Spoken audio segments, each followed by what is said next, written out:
It's Tuesday, November 5. This is the news on PBCJ. I'm Carol Francis.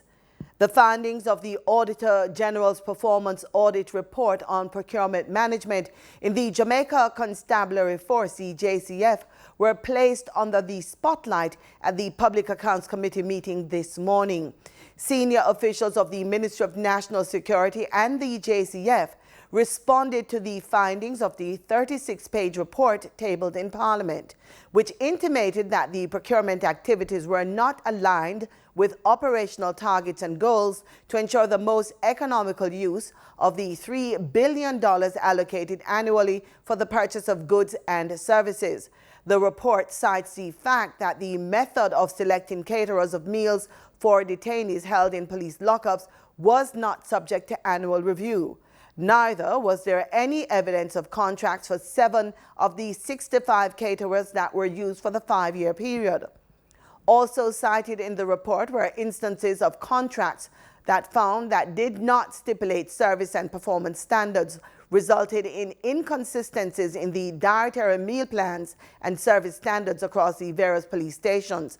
The report also documented that the JCF does not have a fuel efficiency inventory of all fleet vehicles.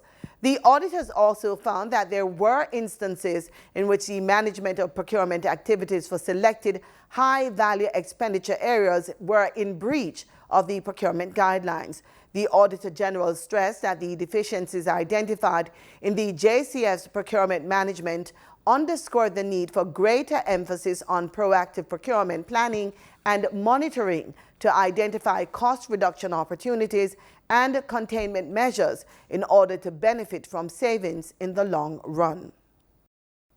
Mental illness reportedly affects 1 in 4 persons, and Minister of Health, Dr. Christopher Tufton, says there is an urgent need for public education in order to end the stigma against mental illness. In a bid to highlight the issues of mental health, the Ministry of Health and Wellness will host a forum in November to discuss the increase in mental health cases in Western Jamaica. Health Minister Dr. Christopher Tufton made the announcement following a visit to the Committee for the Upliftment of the Mentally Ill CUMI Rehabilitation Center in Montego Bay. Firstly, every single Jamaican needs to come to terms with the reality of mental illness.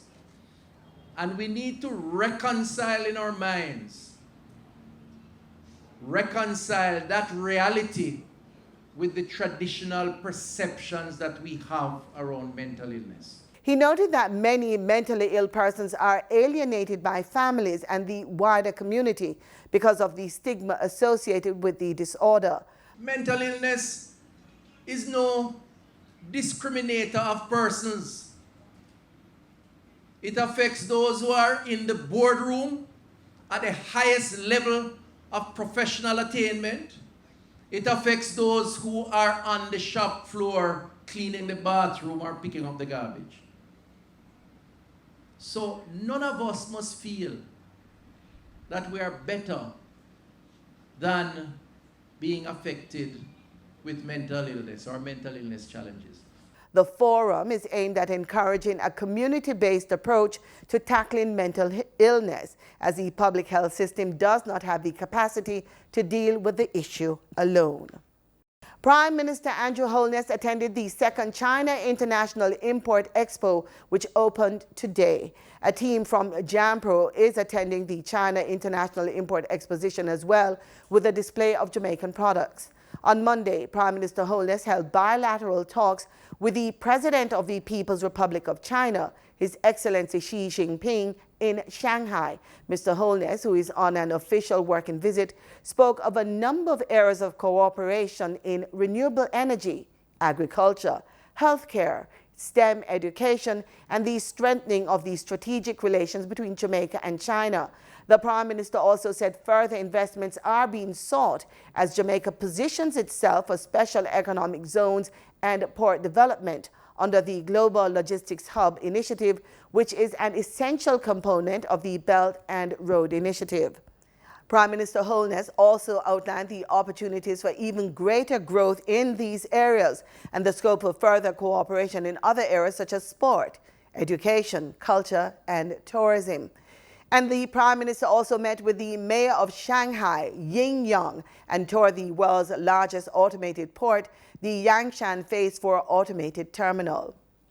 And during a meeting with Jamaicans and other Caribbean nationals residing in China, Prime Minister HOLNESS spoke of the economic mission to strengthen Jamaica's presence in that country. We are pleased to report to you that having engaged responsible economic policies, we are now at 93% of our GDP relative to debt.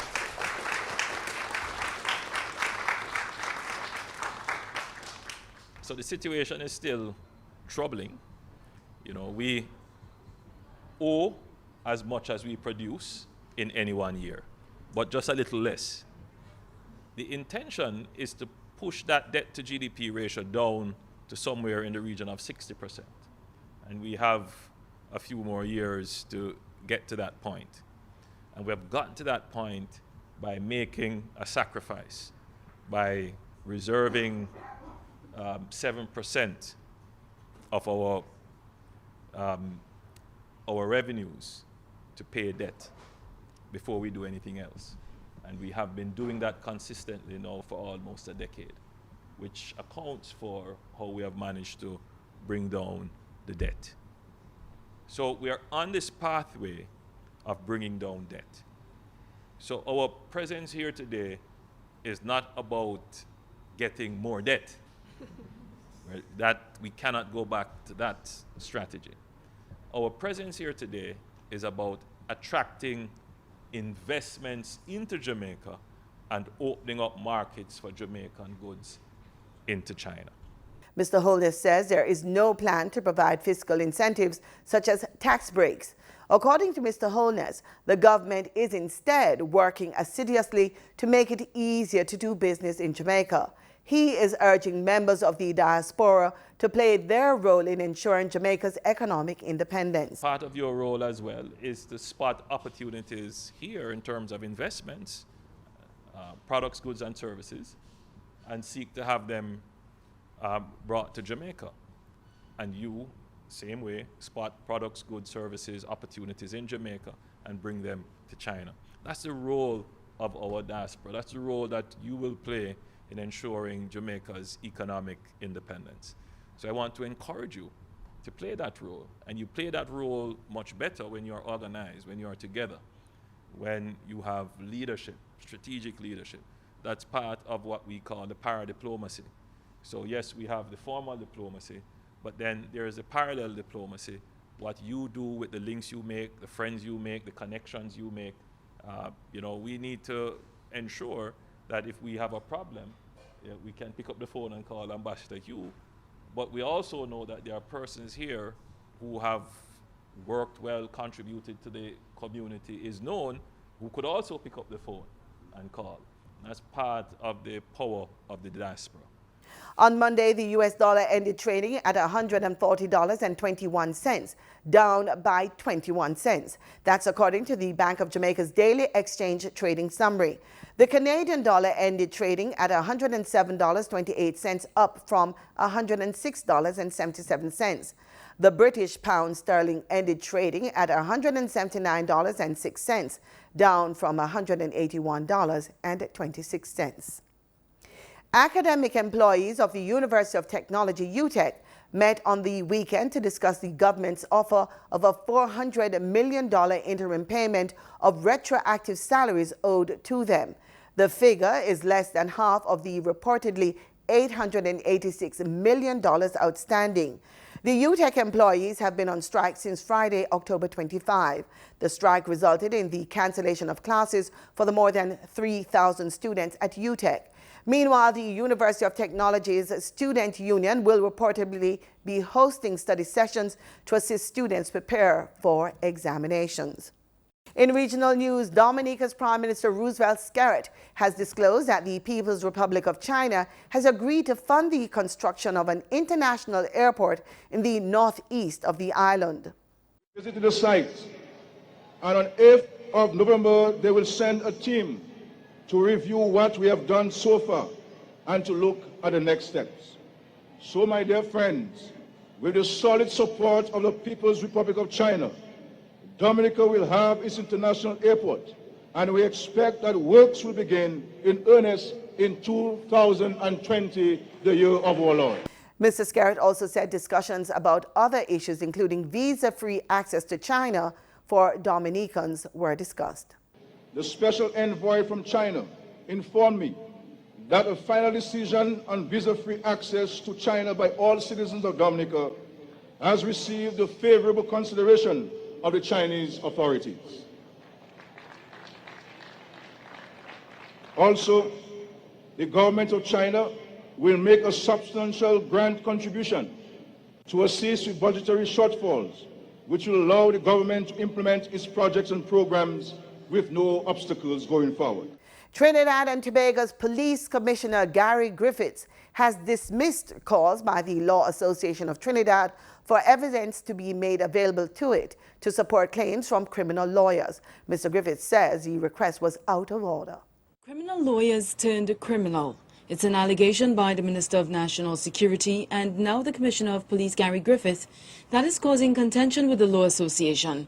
The association's president, Douglas Mendes SC, on November 2nd said the Commissioner should hasten to lay charges against these errant attorneys, going a step further to ask Griffith to consider making the evidence available to him. But Griffith says absolutely not. I find it is really alarming that the Law Association would actually expect the Commissioner of Police to come forward and give information pertaining to persons of interest who the police service may be monitoring at this time. Just by the association asking us to provide that information, it shows their lack of understanding in understanding law enforcement and policing.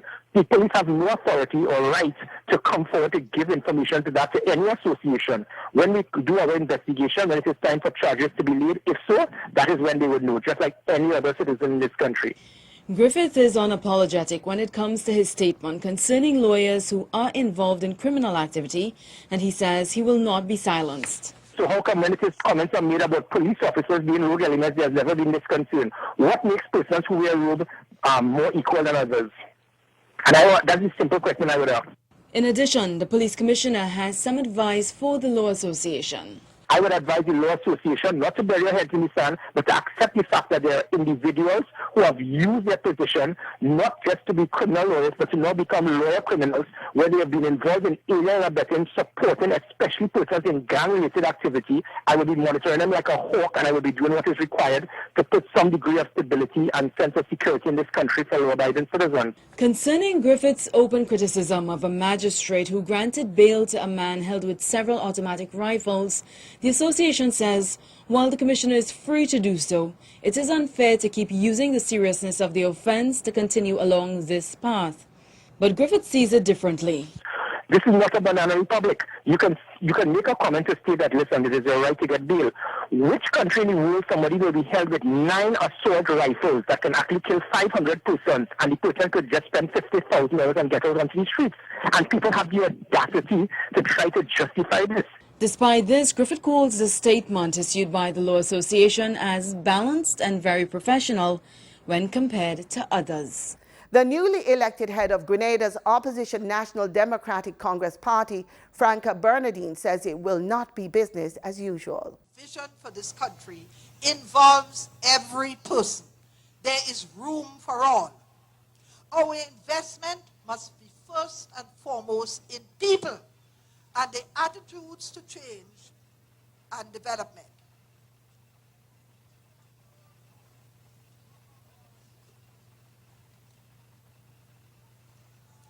Change is a necessary phenomenon, and we will be doing things differently. You cannot solve a problem with the same mindset that created the problem.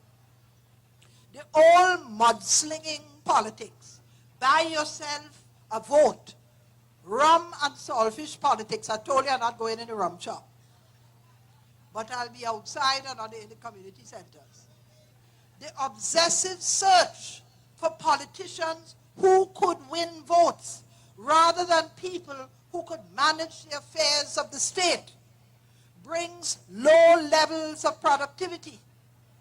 We leave out the people who have the knowledge and skills from making a contribution because they are in the wrong party. In sports, West Indies suffered a 4-wicket defeat to Afghanistan 11 in a one-day warm-up match. The Windies were only able to amass 156 runs and were all out in 39 overs. They then watched as the hosts chased down the modest target with more than 15 overs to spare at the Atal Bihari Vajpayee International Stadium. Ruston Chase was the foundation of the Windies' efforts with a top score of 41, while former captain Jason Holder chipped in with 31 and Evan Lewis 24. 24-year-old seamer Naveen ul Haq and 24-year-old left-arm spinner Sharafuddin Ashraf claimed 3 wickets apiece, while pacer Gulbadin Naib supported with 2 for 34. Needing early wickets in defense of a small total, uncapped fast bowler Romario Shepherd wreaked havoc at the top, removing both openers Hazratullah Zazi and Javed Ahmadi cheaply as the hosts limped to 12 for 2 in the 4th over. But Afghanistan 11 staged a daring recovery with Ramat Shah hammering a top score of 47 off 76 balls, including 6 fours, in a 55-run 4th wicket stand, with Najibullah, who 44-run 40 included 7 fours. West Indies women are facing a series decider on Wednesday in the final one-day international after slumping to a 53-run loss to India women on Sunday. West Indies was stifled by India's spin attack and crumbled for 138 in the 40th over to leave the 3-match series level at 1 apiece. The hosts were making a fist of it at 78 for 1 at the halfway stage, but declined swiftly, losing their last 8 wickets for 60 runs, with opener Natasha McLean succumbing to injury in the 15th over and failing to return.